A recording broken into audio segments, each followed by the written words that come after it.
Sahyadri bulletin media partner नगर Sahyadri associated bye Sahyadri publication.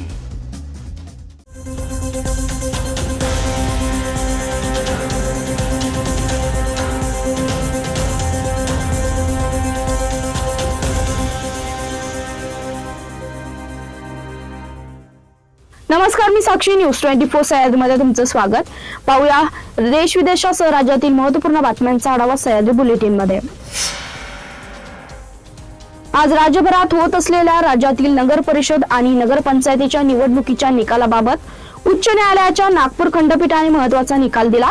काही नगर परिषदांबाबत न्यायालयीन प्रक्रिया प्रलंबित असल्याने राज्यातील जवळपास 20 नगर परिषदांची मतदान प्रक्रिया पुढे ढकलली होती। ही निवडणूक 20 डिसेंबरला होणार होती, त्यामुळे सर्व निवडणुकींचे निकाल एकच दिवशी जाहीर व्हावेत, अन्यथा 20 नगर परिषदांच्या निकालांवर प्रभाव पडू शकतो अशी याचिका उच्च न्यायालयात दाखल करण्यात आली होती। याबाबत आता राजकीय वर्तुळात प्रतिक्रिया समोर येत आहेत। याबाबत मनसेचे अध्यक्ष राज ठाकरे यांनी प्रतिक्रिया दिली आहे। स्थानिक स्वराज्य संस्थेच्या निवडणुकीसाठी आज राज्यभरात मतदान सुरू आहे। त्यातच शिवसेना शिंदे गटाचे आमदार संतोष बांगर एका वादाच्या केंद्रस्थानी आले। मतदान केंद्रातच मतदानाचा गोपनीयतेचा भंग केल्याचा आरोप आमदार संतोष बांगर यांच्यावर केला जातोय।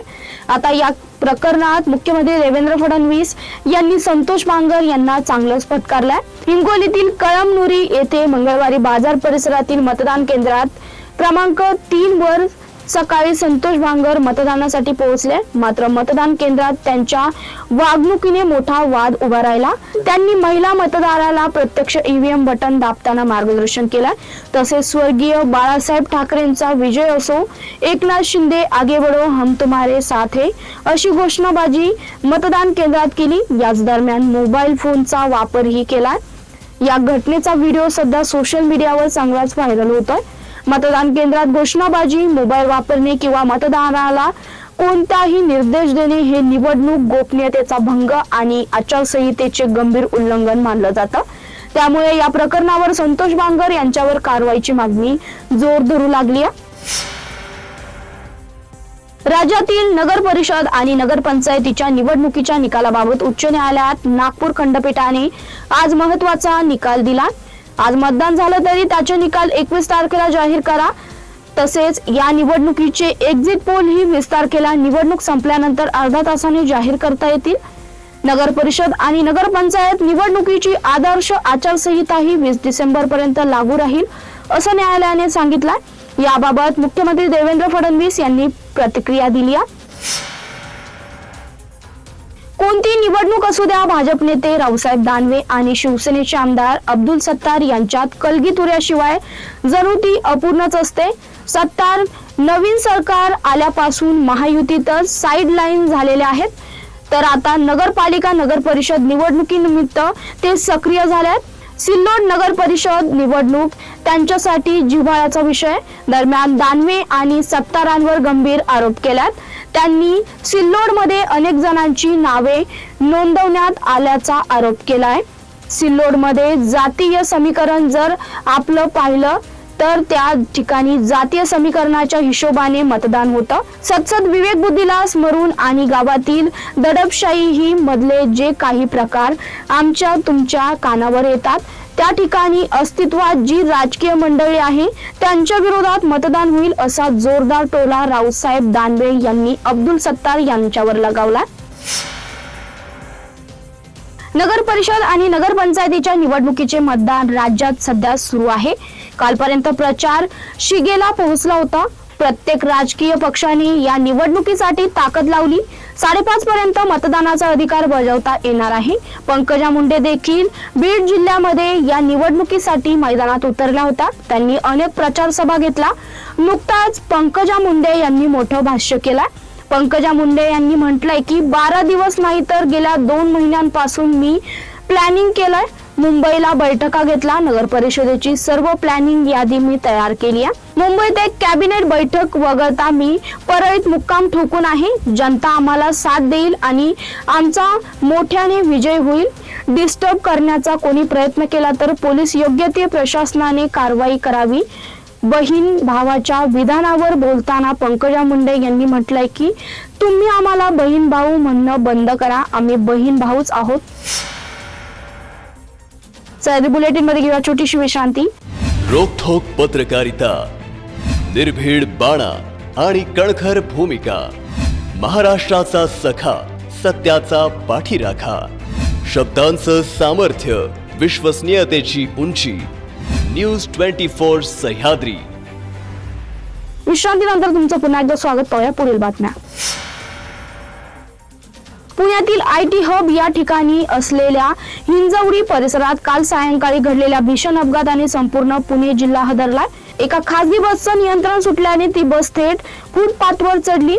या अपघातात एकाच कुटुंबातील 3 लहान मुलांचा बळी गेलाय.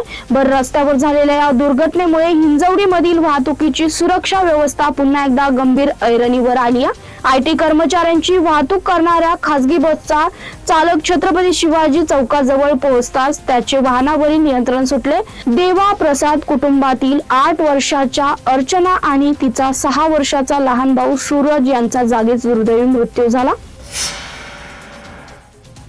नांदेडच्या सक्षम ताटे याची प्रेम प्रकरणात गोळ्या झाडून हत्या करण्यात आली. आचल मामिलवाड आणि सक्षम यांच्यात मागील काही वर्षांपासून प्रेम संबंध होते. सक्षम कायमच आचलच्या घरी येत जात होता. आपल्याला काय त्रास होत आहे हे आचलने सक्षमला सांगितलं होतं. आचल हिने म्हटलंय की माझ्या कुटुंबाकडून सक्षम ताटे याच्या कुटुंबाला धोका आहे. सक्षम गेल्यानंतर माझे तर काहीच राहिलं नाही, पण माझे कुटुंबीय सक्षमच्या कुटुंबाला काहीही करू शकतात. सक्षमच्या कुटुंबाला पोलीस संरक्षण द्यावं अशी मोठी मागणी आचलने केली आहे. मुंबईतील रामी हॉटेल ग्रुपच्या अनेक ठिकाणी आयकर विभागाने छापे टाकले. जवळपास 30हून अधिक ठिकाणी सर्च ऑपरेशन राबवलं जात आहे. रामी ग्रुपचे राज शेट्टी आणि इतरांवरही छापे टाकण्यात आलेत. आज पहाटेच्या पासून सर्च ऑपरेशन सुरू असल्याची माहिती आहे. कार चोरी प्रकरणात आयकर विभागाकडून सर्च ऑपरेशन सुरू आहे. दादर मधल्या रामी हॉटेल बाहेरही पोलीस तैनात असल्याचं पाहायला मिळत आहे. इन्कम टॅक्सचं पथक पहाटेच या हॉटेलमध्ये पोहोचलं होतं. कार चोरी प्रकरणात आयकर विभागाकडून छापेमारी केली जाते, त्यामुळे या छापेमारीतून कोणत्या गोष्टी समोर येणार हे पाहणं महत्त्वाचं ठरणार आहे. राज्यात आज 250 पेक्षा जास्त नगर परिषदा आणि नगरपंचायतीसाठी निवडणुका होत आहेत. सकाळपासून मतदान प्रक्रिया सुरू झाली आहे. काही ठिकाणी सुरळीत मतदान सुरू आहे तर काही ठिकाणी समस्या आहेत. बदलापूरमध्ये मतदानाच्या दिवशी भाजप शिवसेनेचे कार्यकर्ते आपसात भिडलेत. बदलापूर पश्चिम गांधी नगर टेकडी ST बस स्टँड जवळ भाजपा शिवसेना कार्यकर्त्यांमध्ये तुफान राडा झाला. परिसरात तणावपूर्ण वातावरण असून पोलिसांचा मोठा फौजफाटा तैनात आहे. बस स्टँड परिसरात मतदारांना स्लिप वाटणे त्याचबरोबर बूथ लावण्यावरून राडा झाला. राडा प्रकरणी 2 जणांना पोलिसांनी ताब्यात घेतल्याची माहिती आहे. स्थानिक स्वराज्य संस्थेच्या निवडणुकीच्या रणधुमाळीत मालवण नगर परिषद आणि नगरपंचायतीत निवडणुकीच्या पार्श्वभूमीवर राजकीय वातावरण चांगलंच तापलंय. त्यातच शिवसेना ठाकरे गटाचे माजी आमदार वैभव नाईक यांनी पुन्हा एकदा शिवसेना शिंदे गटाचे नेते निलेश राणे यांच्यावर मतदानाचा पैसा वाटल्याचा गंभीर आरोप केलाय. वैभव नाईक यांनी शिंदे गटाच्या धोरणावर सडकून टीका करत मालवणच्या जनतेला विचारपूर्वक मतदान करण्याचं आवाहन केलंय. माजी आमदार वैभव नाईक यांनी नुकतंच एक पोस्ट शेअर केली आहे. या पोस्टमध्ये त्यांनी एका व्हिडिओ शेअर करत पुरावा दिलाय. त्यासोबत त्यांनी काही सविस्तर माहिती दिली आहे. उपमुख्यमंत्री एकनाथ शिंदे हे मालवण दौऱ्यावर पैशाच्या बॅगा घेऊन आले होते असा दावा वैभव नाईक यांनी केलाय. सह्याद्री बुलेटिन मध्ये इथे सांगतोय. तुम्ही पाहता न्यूज 24 सह्याद्री.